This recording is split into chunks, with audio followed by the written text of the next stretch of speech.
طوفان میں کشتیاں اور گھمنڈ میں ہستیاں اکثر ڈوب جاتی ہیں۔ اپنوں سے ایسی لڑائی نہ لڑیں کہ لڑائی تو جیت جائیں مگر اپنوں کو ہار جائیں۔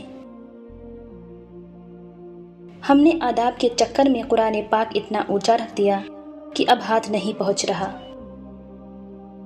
تقریباً 18,000 مخلوقات میں صرف انسان ہی پیسہ کماتا ہے۔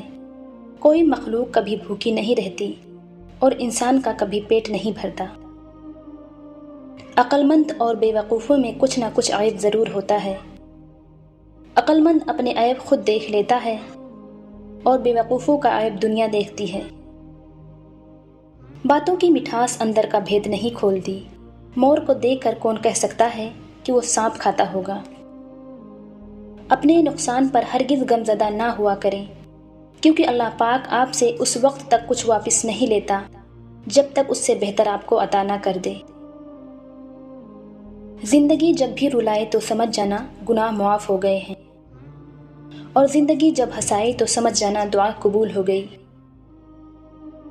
نبی کریم صلی اللہ علیہ وآلہ وسلم نے ارشاد فرمایا، میں نے اللہ تعالیٰ سے دعا کی کہ یا اللہ میری امت کے لیے اس کے سویرے کے کاموں میں برکت عطا فرما۔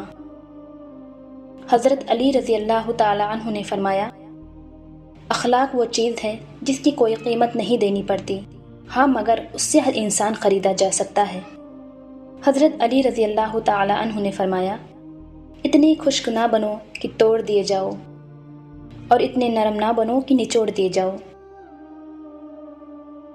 اگر یہ نشانیاں ظاہر ہو جائیں تو سمجھ جاؤ اللہ تم کو بلند مقام دینے والا ہے۔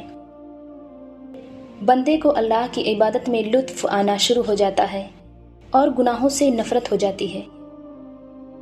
بندے کے دل میں مساکین کی محبت اور ظالموں سے نفرت ہونے لگتی ہے۔ وہ اللہ کے ہر فیصلے پر راضی رہتا ہے، چاہے اللہ اس سے بڑے غم میں ہی کیوں نہ ڈال دے۔ بندے میں عاجزی پیدا ہوتی ہے، وہ اپنے آپ کو اللہ کا ایک ادنا سا انسان سمجھنے لگتا ہے۔ رسول اللہ صلی اللہ علیہ وآلہ وسلم نے ارشاد فرمایا، باپ اپنی اولاد کو جو کچھ دے سکتا ہے اس میں سب سے بہتر عطیہ اولاد کی اچھی تربیت ہے۔